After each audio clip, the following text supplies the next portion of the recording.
Hello दोस्तों, आपका स्वागत है मेरे चैनल कथानक पर। इस कहानी के माध्यम से मैं आपके सकारात्मक सोचने की क्षमता को जागरूक करने की कोशिश करूंगा।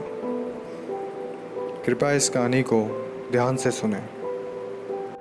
एक व्यक्ति काफ़ी दिनों से चिंतित चल रहा था, जिसके कारण वह काफ़ी चिड़चिड़ा तथा तनाव में रहने लगा।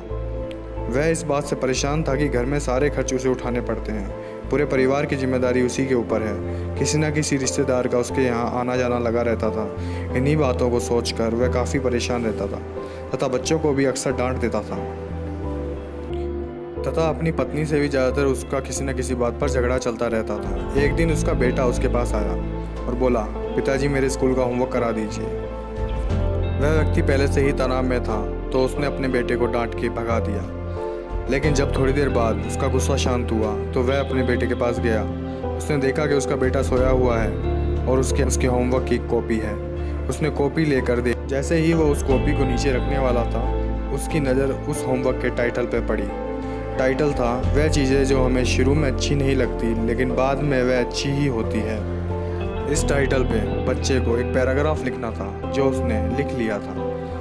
उत्साहवश उसने बच्चे का लिखा हुआ पैराग्राफ पढ़ना शुरू किया।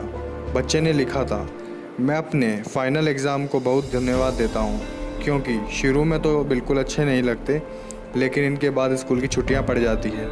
मैं ख़राब स्वाद वाली कड़वी दवाइयों को भी बहुत धन्यवाद देता हूँ, क्योंकि शुरू में तो ये कड़वी लगती हैं, लेकिन ये मुझे बीमारी से ठीक करती हैं। मैं सुबह सुबह जागने वाली उस अलार्म घड़ी को धन्यवाद देता हूँ, जो मुझे हर सुबह बताती है कि मैं जीवित हूँ।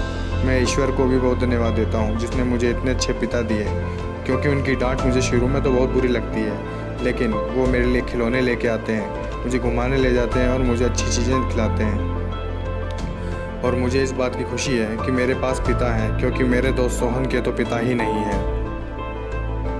बच्चे का होमवर्क पढ़ने के बाद वह व्यक्ति जैसे अचानक नींद से जाग गया हो। उसकी सोच बदल सी गई थी। बच्चे की लिखी बातें उसके दिमाग पर बार बार घूम रही थी, खासकर वह लास्ट लाइन। उसकी नींद उड़ गई थी, फिर भी वह व्यक्ति थोड़ा शांत होकर बैठा और उसने अपने परेशानियों के बारे में सोचना शुरू किया। वह व्यक्ति सोचने लगा, मुझे घर के सारे खर्च उठाने पड़ते हैं, इसका मतलब है कि मेरे पास घर है और ईश्वर की कृपा से उन लोगों से बेहतर स्थिति में हूँ जिनके पास घर भी नहीं है। मुझे पूरे परिवार की जिम्मेदारी उठानी पड़ती है, इसका मतलब है कि मेरा परिवार है, बीवी बच्चे हैं और ईश्वर की कृपा से उन लोगों से ज़्यादा खुशनसीब हूँ जिनका परिवार ही नहीं है।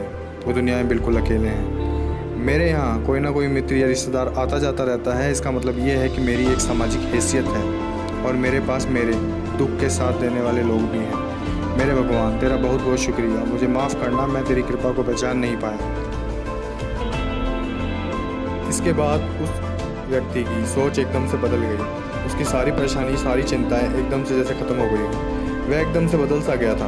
मैं भागकर अपने बेटे के पास गया और सोते हुए बेटे को गोद में उठाकर उसके माथे को चूमने लगा और अपने बेटे को तथा ईश्वर को दोनों को धन्यवाद देने लगा। हमारे सामने जो भी परेशानियां हैं, हम जब तक उनको नकारात्मक नज़रिए से देखते रहेंगे तब तक हम परेशानियों से घिरे रहेंगे। लेकिन जैसे ही हम उन चीज़ों को, उन परिस्थितियों को सकारात्मक नज़रिए से देखने लगेंगे, हमारी सोच एकदम से बदल जाएगी।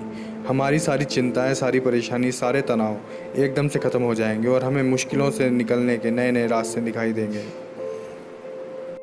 उम्मीद करता हूँ आपको ये स्टोरी पसंद आई होगी। अगर आपको ये स्टोरी अच्छी लगी तो इसको अपने परिवार के साथ ज़रूर शेयर करें और मेरे चैनल को अभी सब्सक्राइब कर लें। धन्यवाद।